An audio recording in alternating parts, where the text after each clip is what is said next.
The bisection wasn't the worst thing that happened to him that night. Most people hear the story of Maul's survival and they stop at the miracle.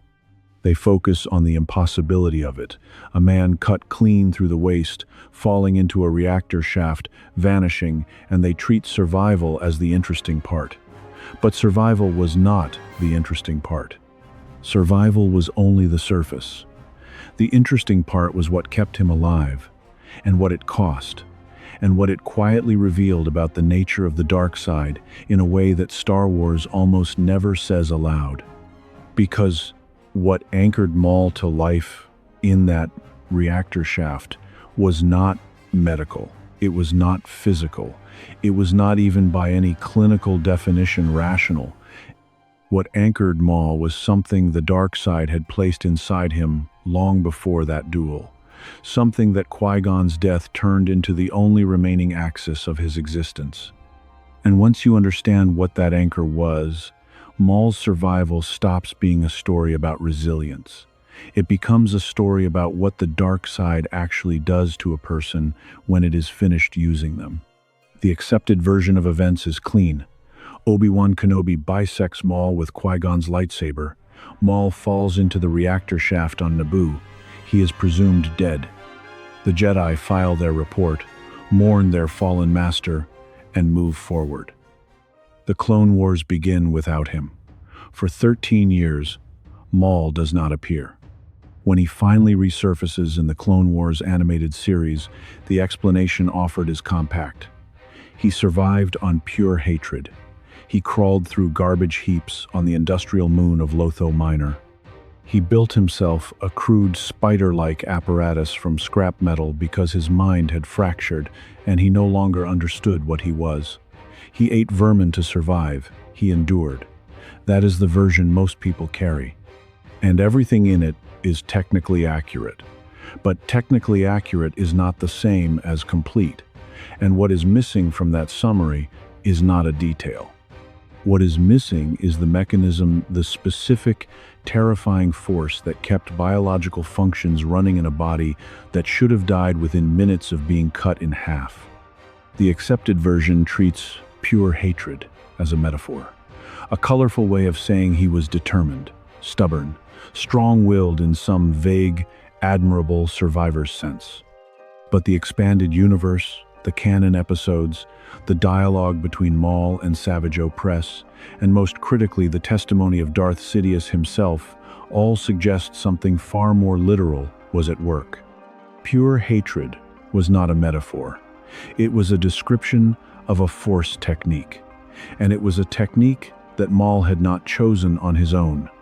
It had been installed in him. Which means the question we should be asking is not, how did Maul survive? The question we should be asking is, who needed him to? Begin with the body. A human being, even a force-sensitive one, cannot survive bisection at the waist through physical endurance alone. The abdominal aorta alone would drain the remaining blood volume in under 90 seconds. Internal organs exposed to vacuum or reactor atmosphere would begin systemic failure within moments. There is no recorded medical case in any literature of a person surviving this kind of wound without immediate intervention. And Maul received no intervention. He fell. He landed somewhere below the shaft. He was not found. He was not treated. He regained consciousness, presumably, at some point later, with no lower body and no memory of how he had managed to continue breathing. The show gives us the answer through Savage Opress, who travels to find his brother on Lotho Minor. What he finds is not a warrior in hiding. What he finds is a creature. Maul is living in a nest of junk, barely coherent, speaking in fragments, eyes hollow.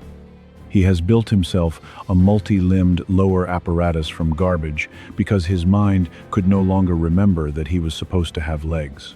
He refers to himself in fractured third person. He is not surviving in any dignified sense.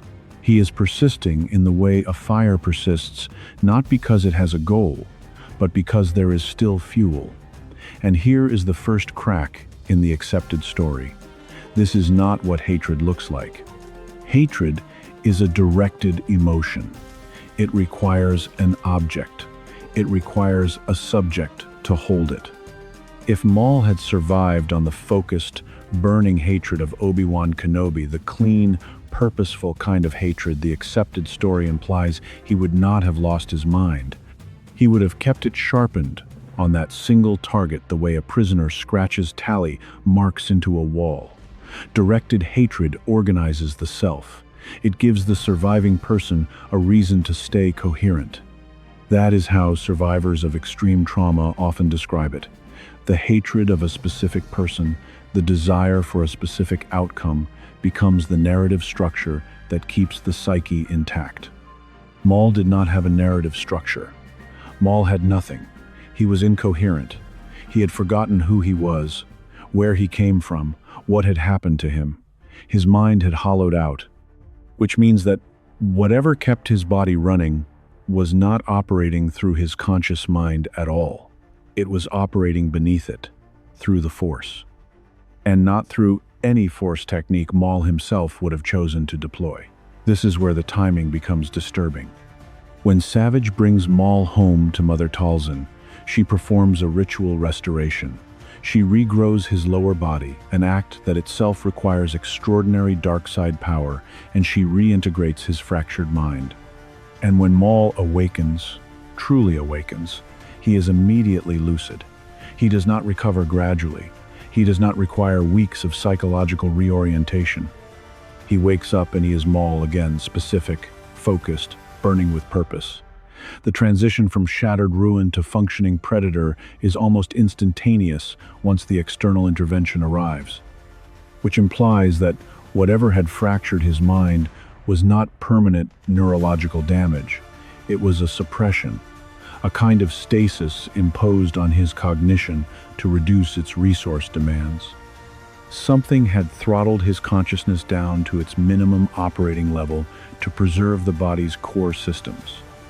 And when that external agent Talzin lifted the suppression, consciousness came flooding back undamaged. That is not what trauma recovery looks like.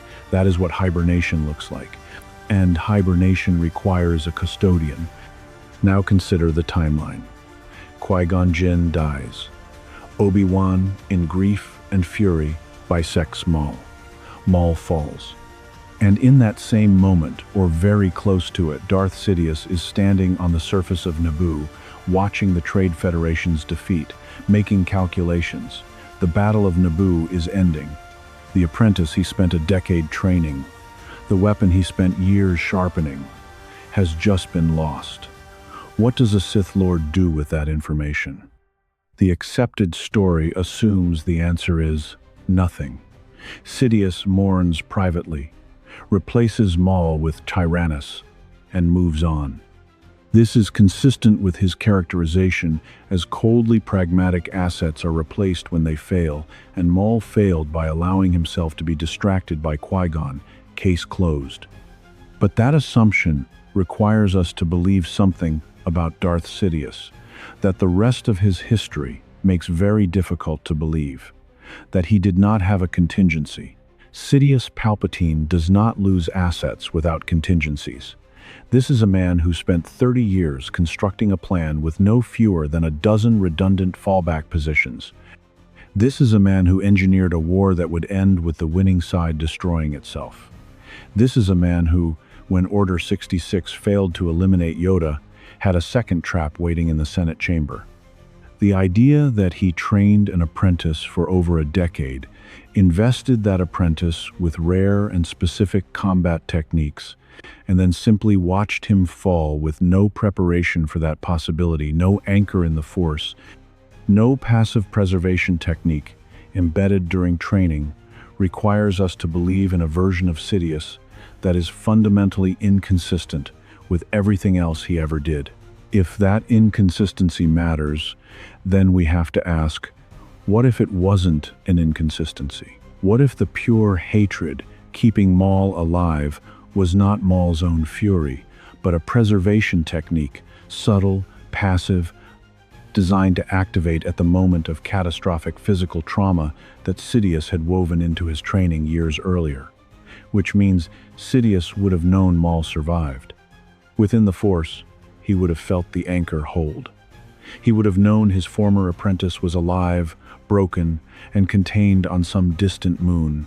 And then for 13 years he left him there.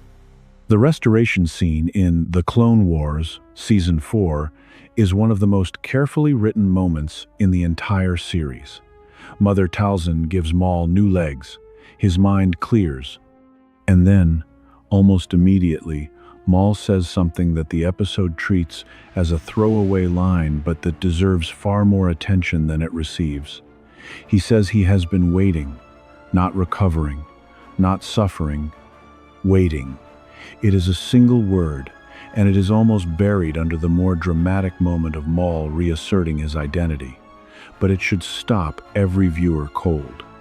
Because a person whose mind had been shattered, who had been living in a junk nest eating vermin, who had been incoherent and fragmented for over a decade, does not describe that experience as waiting.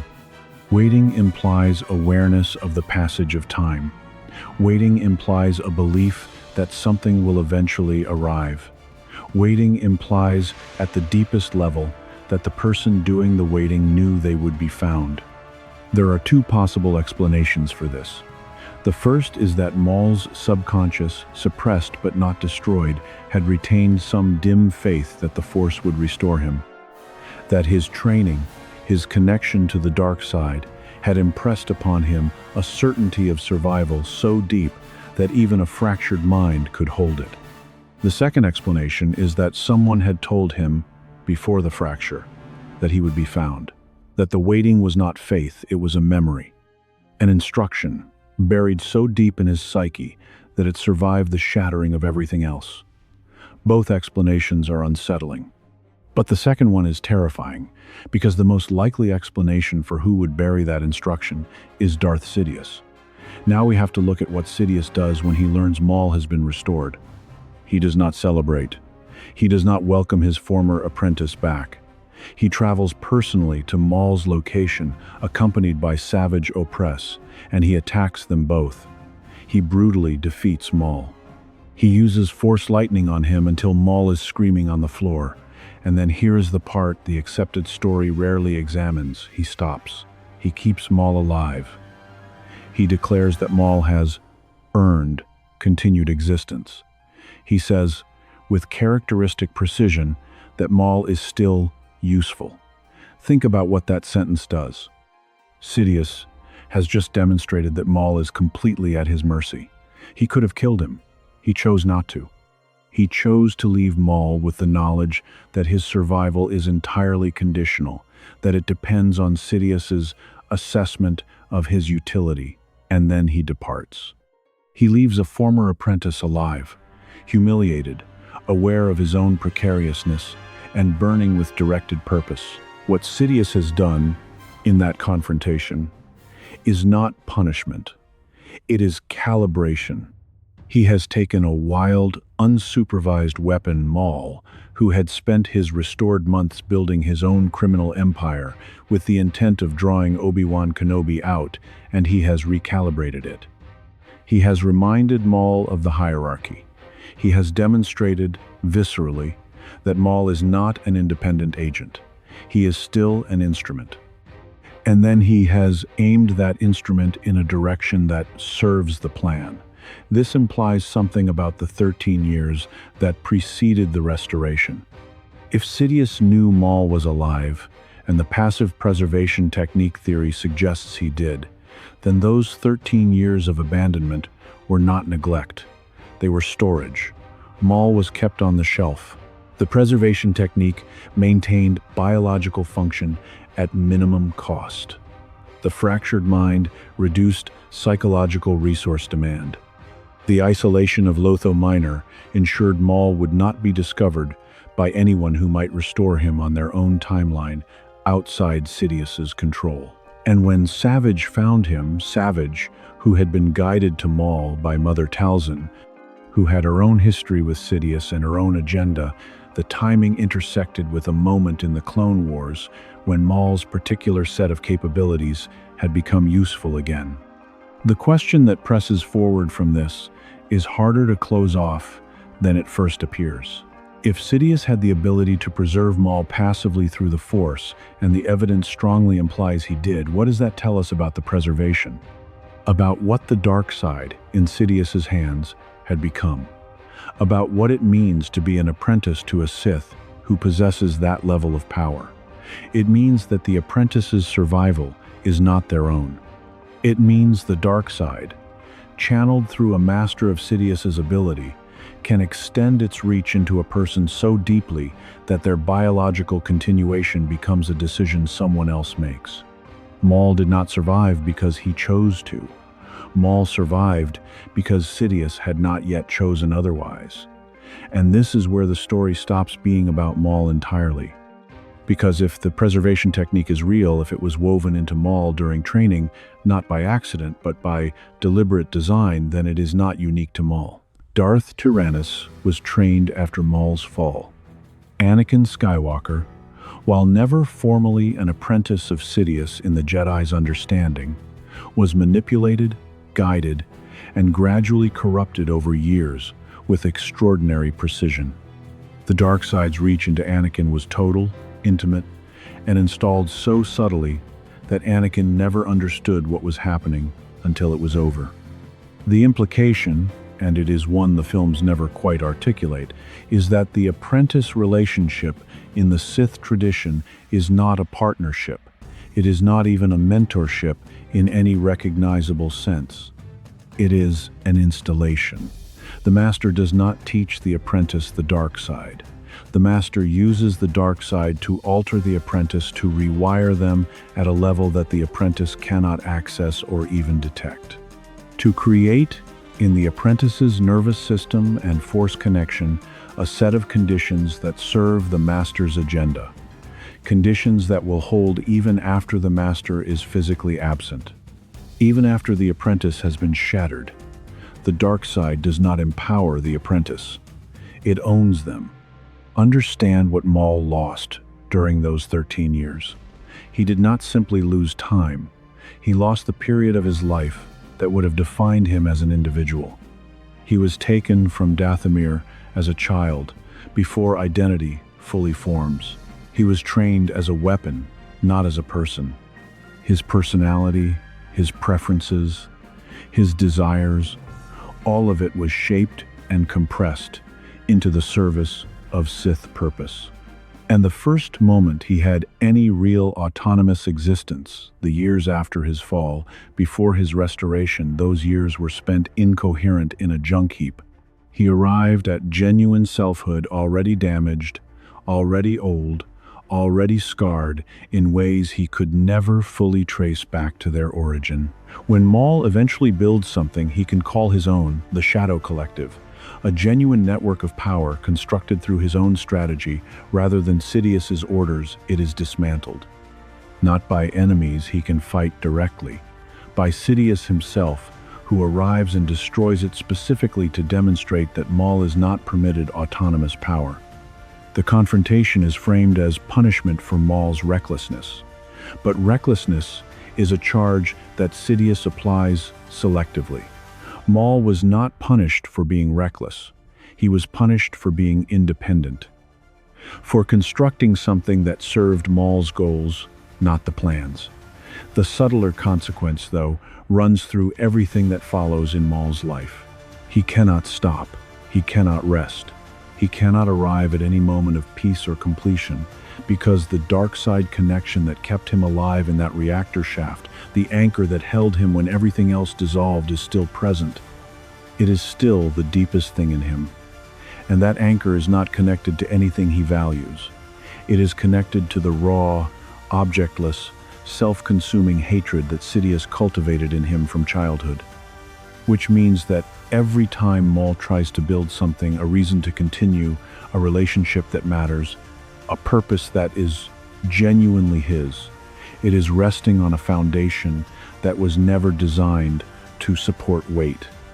His relationship with Savage is the clearest demonstration of this. Maul treats Savage with something resembling genuine affection. Not warmth, exactly, he is not capable of warmth by the time we meet him, but acknowledgement, recognition. He sees Savage as a brother. And when Sidious kills Savage in front of him, as part of the calibration confrontation, Maul's grief is real. It is the most unguarded emotion we ever see from him. He reaches toward his brother's body, and he says quietly, with a rawness that the show rarely allows, he was too weak. This is the tragedy functioning at its most precise. The grief is real, but Maul cannot hold it. He cannot mourn properly because mourning requires a self that has something to lose, a self that was permitted to form, to bond, to invest. Maul was never given that self. The grief arrives and immediately folds back into the only emotional category the dark side left intact in him, contempt. He mourns Savage by calling him weak. He converts the loss into a verdict, because that is all the architecture available to him.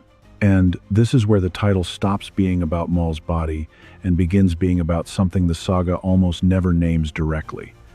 What kept Maul alive after being cut in half was, at its surface level, a preservation of biological function through force connection.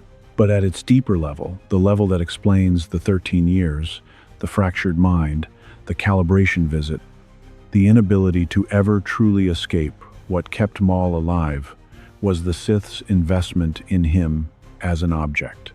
He was kept alive the way a weapon is kept in a case, preserved, maintained, not permitted to corrode, but also not permitted to become anything beyond what it was designed to be. The official story frames Maul's survival as a testament to his extraordinary will, his rage, his refusal to die. And there is something in that framing that feels like a tribute that honors the character by crediting him with agency over his own continuation. But the evidence, followed carefully, points somewhere darker. It points to a possibility in which Maul's survival was not his own decision, in which the dark side, in Sidious's hands, had become sophisticated enough to maintain an asset's biological function without that asset's knowledge or consent, in which an apprentice who believed he was surviving through his own fury was actually being kept curated, stored, maintained by a master who had never stopped owning him, which raises a possibility that the saga doesn't fully answer. At the end of his life, on Tatooine, Maul encounters Obi-Wan Kenobi one final time. He is old. He has lost everything: the Shadow Collective, Savage, Mandalore, his connection to Sidious, his remaining purpose. He is living in a sand hut on a desert world, protecting a secret he barely understands anymore. When Obi-Wan kills him quickly, with the same economy of motion that has defined Kenobi's fighting style since Naboo, Maul's final words are not rage, they are not hatred. They are a question about the child Obi-Wan is protecting, and when Obi-Wan confirms that the child will avenge them, will bring balance, will matter, Maul's response is, he will, he will. It is the most peaceful moment in Maul's entire existence. The hatred that had been his only connective tissue for decades is simply absent. And in its absence, something else surfaces. Something that almost looks like hope. Something that almost looks like rest. Which is strange enough to press on. Because the dark side, the anchor, the preservation technique, the ownership that kept him running for 50-odd years should not allow that. The dark side does not produce peace in its subjects. It amplifies hunger, it sharpens desire, it feeds on emotional imbalance and returns emotional imbalance compounded. A man sustained by dark side connection for his entire conscious life should not, at the moment of death, find peace, should not exhale, should not, in those final seconds, look like someone who is being released from something rather than extinguished. Unless, and this is where the implications stop arriving in orderly sequence and begin arriving all at once, unless the dark side's hold was never absolute, Unless something in Maul, at the very foundation of the self that Sidious had tried to reduce to an instrument, had remained intact and patient in the same way Maul himself had waited in that junk heap. Waiting for the moment when the anchor finally let go.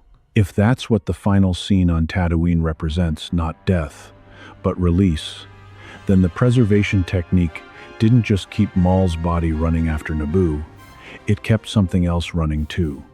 Something smaller and quieter and far harder to kill. And that raises a darker possibility about Sidious than anything Maul's survival implies on its own. That the technique he used to preserve his apprentice also, without his knowledge, preserved something in that apprentice that Sidious could never fully access. Something the dark side, for all its power, could not own. The implication is hard to close off completely, and if it's true, then what we've been calling Maul's survival story isn't really about the fall at Naboo at all. It's about what was waiting at the bottom. If you want more Star Wars truths that are rarely examined, you know where to find them. Subscribe to the channel and leave a comment below answering this. Do you think Maul's final moment of peace proves the dark side never fully owned him, or does it prove the opposite?